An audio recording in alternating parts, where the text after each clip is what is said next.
Good morning. Good morning. Yes. I welcome you to the first congressional briefing of the Division on Women and Crime of the American Society of Criminology. My name is Dr. Sheetal Ranjan. I'm an associate professor at Paterson University in New Jersey, and I currently serve as chair of the Division on Women and Crime. It is an extraordinary honor for me to stand here at this podium in this building in the Capitol Hill. Just 2 weeks back, I took oath to become a citizen of the United States.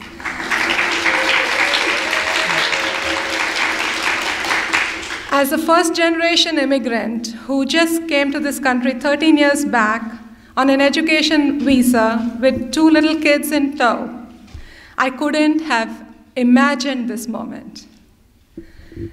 So thank you.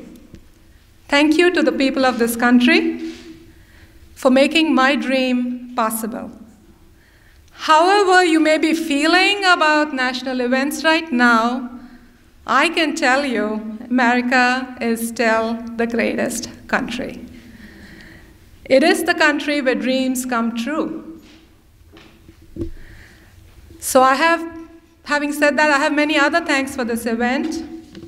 First, I want to thank Congressman Josh Gottheimer's office for working with me to put this briefing together. Congressman Gottheimer is my congressman from New Jersey's 5th District. I mentioned this idea to him, and he immediately offered all support. Not just immediately offered all support, he took my phone and took my text in his hand and emailed it to himself right then from my phone and said, "This is my personal email. Reach out to me anytime. We'll make this work."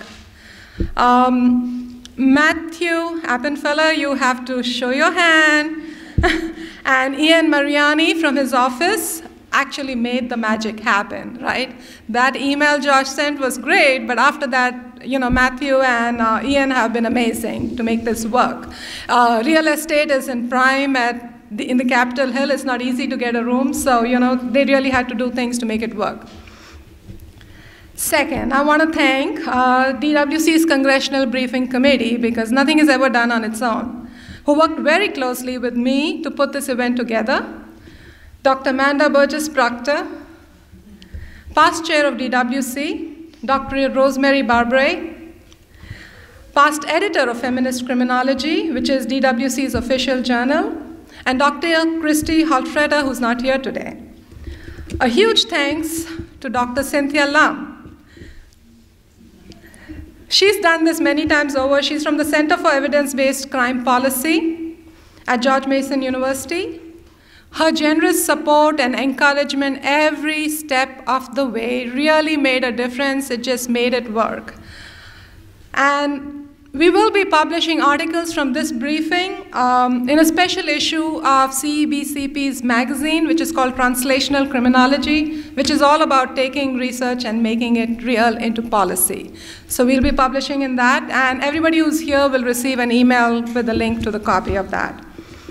I thank Sage Publications, the publisher of Feminist Criminology, for their generous support in providing the videography and the breakfast for this event. Videos of this briefing of each individual speaker will be available on our website shortly, so we will share that also with you. Now I'd like to tell you a little bit about the American Society of Criminology and the Division on Women and Crime. In the 1930s, almost 90 years before now, a group of people interested in issues of crime and policing, 7 of them particularly, called Walmer's 7, got together and started a society.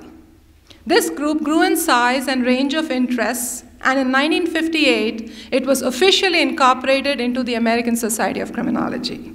So within the ASC, or the American Society of Criminology, Division of Women and Crime grew out of, developed out of a growing interest in gender. In the 1970s, generally there was a lot of interest to learn about women as offenders, women as victims, and women as practitioners in the criminal justice system. At that time, very few criminologists thought that it was central to the study of criminology.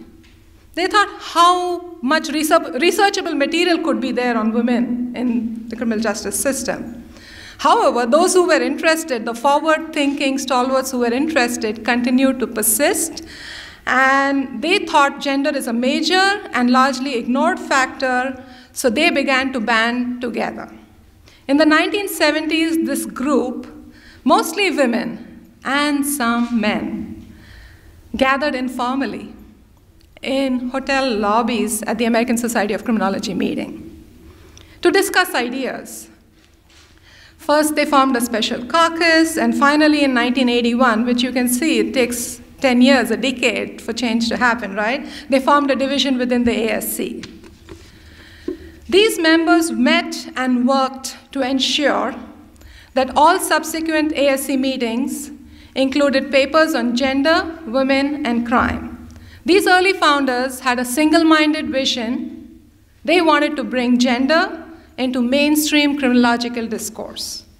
So currently there are 13 other divisions in ASC. However, dedicated to a range of specialized topics. However, the Division on Women and Crime remains the largest and most active division. DWC includes top scholars researching a variety of topics related to gender, crime, and justice. And you'll see a range of those topics today.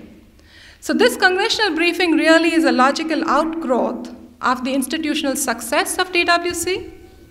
It reflects the breadth and the depth of our scholarship, and most importantly, its urgent relevance to policy.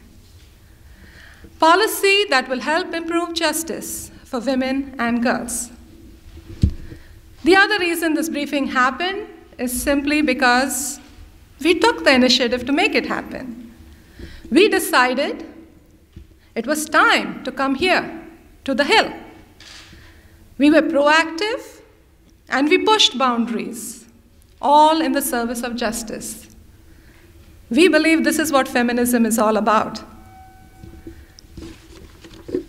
So when we first started envisioning a briefing of this kind, it was October 2017. The same time, Me Too and Time's Up was kind of starting out. We didn't know. With this briefing, we affirmed the need for feminist and gender-focused scholarship to make things better for women. Women of all colors, races, ethnicities, immigrant status. When we make things better for women, we make things better for men and for all humankind. So today, on the International Day of the Girl Child, in this briefing, DWC's top scholars, researchers, and experts will summarize the state of the science in their areas of expertise. They will offer evidence-based policy recommendations aimed at improving justice for women and girls. They will address strengthening of existing initiatives or modification of legislators which already exist or executive decisions, or some may even propose new initiatives that are needed to improve justice. And this is all based on scientific research. We want you to know that scientists can be feminists too, and feminists can be scientists. Feminism is mainstream, right? And rightfully so. But our scholarship is mainstream, and it matters. It matters even more right now. We are here because we believe DWC scholarship should drive policy to improve justice for women and girls. Thank you, and thank you for being here today with us.